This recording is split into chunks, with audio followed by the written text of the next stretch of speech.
Salut, bonjour à tous, CryptoCrypteur ici pour faire une autre vidéo sur 10 autres bonnes raisons d'investir dans les XRP. Comme j'ai fait, je vais continuer au travers du vidéo de Bearable Bull, donner les points qu'il donne. C'est quand même une vidéo d'1h10 qu'il a faite. Fait qu'on est rendu à la raison 11 à 20. Et attachez à votre truc parce que ces raisons-là sont très bonnes aussi. Donc, salut tout le monde. Je fais une continuité sur la vidéo de Bearable Bull. Parce que je l'avais trouvé vraiment très intéressant. Je crois quand même que dans toutes les raisons qu'il énumère, il y en a peut-être des moins solides que d'autres. Mais je pense que ça vaut la peine parce que c'est un bon condensé de tout ce qui se passe avec le coin de ce temps-ci, avec le XRP, avec le Ledger, avec Ripple. Fait que là-dessus, sans trop attendre, on va commencer tout de suite. Tout de suite. Donc, je vais amener ça à l'écran ici. Donc, on commence par le premier point. Tu vois, quand on parle de points moins solides, ben, ça en est un, mais il l'a amené, puis je sais que je l'ai entendu souvent se répéter de la part de d'autres personnes d'influence dans le marché financier. Bob Way, un ancien employé de Ripple, a dit du moment que deux banques centrales sont dans le coup, c'est game over. Dans le sens qu'il veut dire, c'est que du moment qu'il y a deux banques centrales qui commencent à utiliser le système, les autres risquent d'emboîter le cas. Après ça, la deuxième raison. Ripple obtient de 2 à 3 contrats par semaine. À peu près 250 à 300. Lors de la vidéo qu'il a faite, il a été rendu à peu près à 200. Je sais que Brad Garlinghouse a dernièrement confirmé 250, 260 dans une entrevue. Et du même fait, il a dit, pour ça j'ai écrit merci à Facebook, parce que Facebook veut sortir son coin Libra, qui a beaucoup de misère à se faire adopter, dans le sens que les gouvernements n'ont pas du tout aimé Facebook se lance dans un stable coin. Dans le fond, le Libra, ça voudrait être un aggloméré de plusieurs devises différentes de pays sous un même toit. Les gouvernements n'ont pas aimé, les banques n'ont pas aimé, parce que le pouvoir qu'a Facebook, en plus de toutes les histoires qu'il y a eu avec la protection des renseignements, le fait qu'il a passé devant, que David Zuckerberg a passé devant le Congrès américain, il y a une couple de mois, non, ça fait vraiment pas l'affaire. Ce qui a fait en sorte, d'après Brad Garlinghouse, ce qu'il a dit, c'est que ça a fait que beaucoup de gens, pas de gens, mais de clients, futurs clients potentiels, ont rentré en contact avec Ripple pour leur poser des questions. Je pense que Ripple s'est vraiment positionné dans le monde financier comme étant une compagnie très intelligente. Le fait qu'il travaille avec les gouvernements et les banques leur a donné cet avantage par rapport à Facebook. Puis Facebook avait beaucoup de partners. D'ailleurs, on va en parler. Il y avait Visa, Mastercard, PayPal, eBay, me semble, Amazon, qui se sont tous retirés dernièrement. Et ce qui est drôle, c'est qu'en même temps qu'ils ont fait cette espèce de pushing avec Libra, il y en avait une couple qui était déjà sur Ripple. Donc, c'est ça. Ils obtiennent des contrats réguliers. Quand on parle d'utilité, le XRP commence vraiment à dominer le marché parce que Bitcoin a son utilité, mais son utilité, c'est pas mal étant une valeur refuge, une valeur... comment on dit ça déjà? Ouais, on pourrait dire une valeur refuge, comme je disais. Il y a beaucoup d'autres coins sur le marché, mais Ripple est vraiment en train de se placer en termes d'utilité comme étant le numéro 1 dans le marché. Avec les points que j'ai déjà énumérés, avec les points que je vais énumérer, ça continue. Donc, j'en ai parlé dans mes vidéos. Swift, qui est un peu la compagnie qui s'occupe beaucoup de transactions entre pays à pays, a commencé ses tests avec Ripple, avec le Ledger de Ripple. Et ça, c'est une grosse nouvelle. Ici, là, comme j'ai écrit, c'est... Ils vont passer par le Corda Settler. Le Corda qui est dessus le Ledger, qui utilise le XRP, est une entité en lui-même, le Corda, je pense que c'est Archery Coda, est une entité en lui-même. Et Swift ont fait le test avec eux. Et ici, on parle de transactions de 5 billions par jour. À 25 cents la XRP, je pense pas que ça va faire la job avec Swift.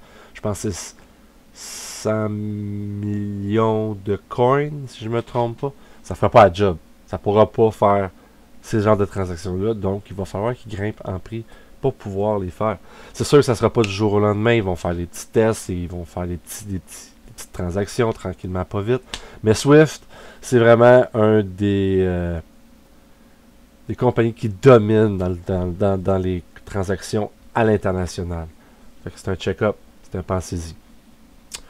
Après ça, j'écris Vanguard, les partenaires. D'ailleurs, on a ici Warren Buffett aussi qui fait partie des partenaires, dans le sens qu'il a investi au travers du groupe SBI. Il a acheté des actions, mais dernièrement, il a triplé ses actions dans le groupe SBI. Là, ici, je vous ai sorti une petite photo des partenaires. On va en faire le tour vite. C'est ici. Ça a été fait pendant une présentation. Ici, nous avons Vanguard au beau milieu. Puis après ça, tout ce que Vanguard touche. Donc, Accenture, je crois que c'est par là qu'ils vont faire entrer le ledger de Ripple. On a American Express, CME Group, Santander, qui est une compagnie, je pense que c'est une banque américaine, Temenos, PNC Bank, HSBC qu'on connaît ici au Canada, MoneyGram, bien sûr. Ici, c'est la compagnie de Warren Buffett. Là, je le vois pas trop, mais ici, je l'ai écrit Berkshire Hathaway. Avec Bank of America ici. Alphabet. Puis les autres, on les voit un petit peu moins bien. Donc, ici, c'est ça.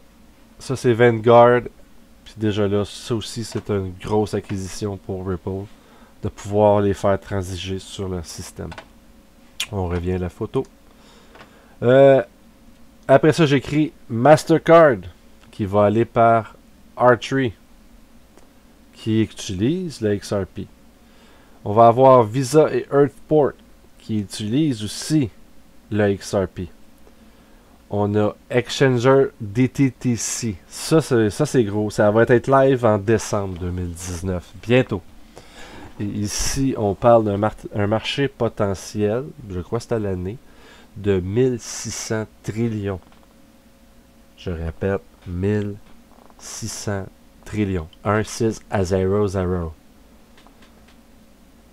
Comme je dis, ils ne viendront pas arriver du jour au lendemain, bang, on met tout ça là-dedans. Mais plus qu'ils vont faire les opérations, plus qu'ils vont faire monter les prix des XRP, plus qu'ils vont faire confiance au système, plus que les choses vont aller mieux, plus que les opérations vont se transiger naturellement, coûtent moins cher, on enlève beaucoup de third party, les transactions sont à la seconde près, donc plus besoin de compte Nostro-Vostro, mettre des liquidités dedans pour être sûr de pouvoir fournir la transaction.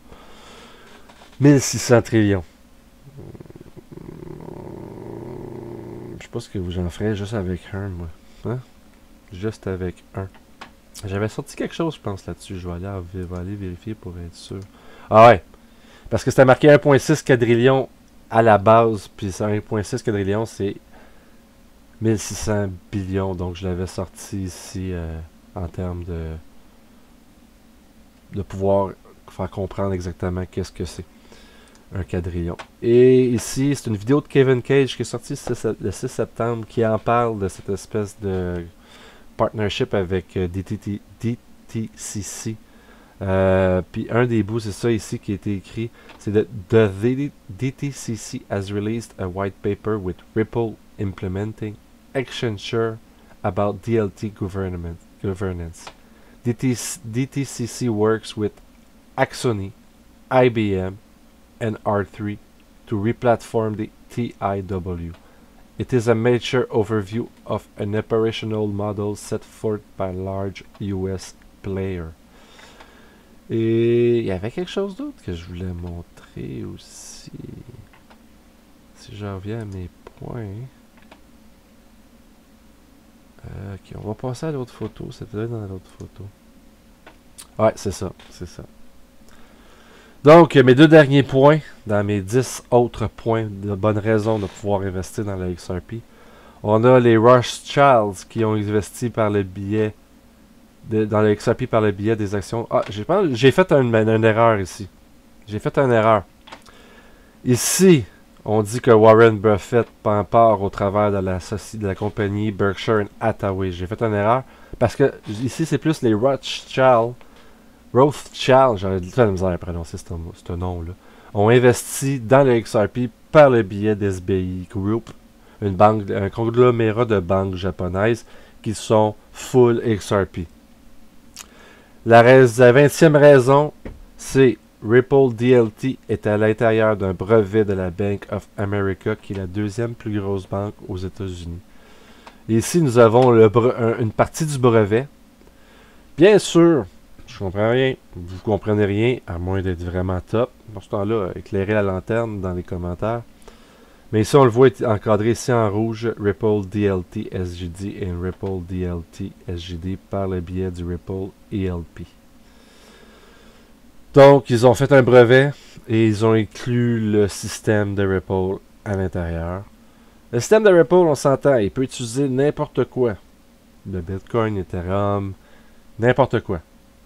Mais quand on y pense, ce qui fait le plus de sens, c'est d'utiliser le XRP parce que c'est pas des 3 heures de transaction, des fois ça va jusqu'à 2 jours avec le Bitcoin. Non, c'est des 3 secondes, 4 secondes, all the time. Tout le temps, tout le temps, tout le temps. En plus de coûter moins cher en frais que le Bitcoin, par exemple. Donc, on a une 20e ici, raison. Je vais continuer à essayer de faire le topo de ces points de Variable Bull de son vidéo. C'est pas tous des points de partnership qu'on a présentement. Après ça, ils rentrent plus dans ce qui se passe au travers le monde, point de vue économique, la récession qui s'en vient, toutes ces choses-là. Mais je vais essayer de faire mon possible pour vous donner vraiment la plus-value de toute cette vidéo-là. Puis il commence par ces points-là, les partnerships et le gouvernement. Donc, on pourrait finir par comment il va notre petit XRP aujourd'hui. Ben, il va bien, il va bien, il va bien. On en remarquera, hein. Il monte par plateau de ce temps-ci. Si on va ailleurs avant, il est resté stable, mais on voit ici qu'il y a vraiment nettement un certain pattern qui se fait. On reste stable à 24 cents. Boost. On reste stable à 25 cents. Boost. On reste stable à 27 cents. 27,5. Boost. Là, on est redescendu à 28. On était à 29. On est redescendu à 28. Puis là, on est retourné ici à 30. Donc, c'est beau de voir. C'est beau de voir ce qui se passe avec le XRP de ce temps-ci. Si on va avec le XRP BTC XRP Binance. Après avoir eu une méga dégringolade depuis début 2019, ici on le retrouve en train de repartir encore vers le haut. Ça s'annonce bien, ça s'annonce bien. Il y a Swell qui s'en vient. Swell est supposément reconnu comme étant c'est un peu l'événement officiel de Ripple. Et ça a l'air qu'en général, les prix deviennent fous juste avant. Ce qui est drôle cette année, qui fait un peu le hype dans le Twitter, puis les YouTubers, c'est que Ripple ont invité les YouTubers les plus influençables de XRP à l'événement Swell, qui se trouve à être où déjà au-delà de mémoire. Bon, c'est pas grave, pas bien important, mais ils ont tous invité, les YouTubers surtout. Puis comme les gens disent, pourquoi tu inviterais des YouTubers, des gros YouTubers à ton événement si t'étais pas pour annoncer quelque chose d'officiel. Il y a beaucoup de gens qui s'attendent à une grosse annonce, grosse annonce, parce que avec toutes les annonces qu'il y a eu, qui sont déjà considérées grosses depuis les 2 semaines, 2 derniers mois, il faut que tu sois faut que tu fasses un méga annonce cette journée-là. Là. Je veux dire, c'est ton événement à toi. Il faut que tu gardes ces annonces-là pour me donner un peu de valeur à ton événement. Donc, si tu en donnes déjà avant l'événement, qu'est-ce qui s'en vient? Qu'est-ce qui s'en vient? Je pense que c'est le 7-8 novembre, si je me trompe pas. Fait que c'est un pensez-y bien, ça avec, ça s'en vient. Beaucoup de gens pensent que les prix vont partir et ils ne reviendront jamais à ce prix-là aujourd'hui qu'on a 29 cents aujourd'hui. On a quand même eu une bonne drop jusqu'à 21 dans les 2-3 semaines. Là, on est rendu à 29. Donc, j'espère de vous avoir aidé un peu à faire le tour de nouvelles raisons. Faites vos recherches. Comme je dis tout le temps, faites vos recherches. Gênez-vous pas. Aimez mes vidéos. Abonnez-vous. Cliquez la cloche de notification. Partagez-les. Je fais ça pour vous autres. Je le fais en français. Parce que moi, j'ai pas besoin. J'entends tout en anglais. Je comprends tout en anglais. Je le fais vraiment pour la communauté francophone qui puisse avoir eux aussi accès à cette information-là et créer leur propre richesse. Parce que je pense que c'est ça qui va se produire. Une richesse. Là-dessus, je vous aime. À la prochaine.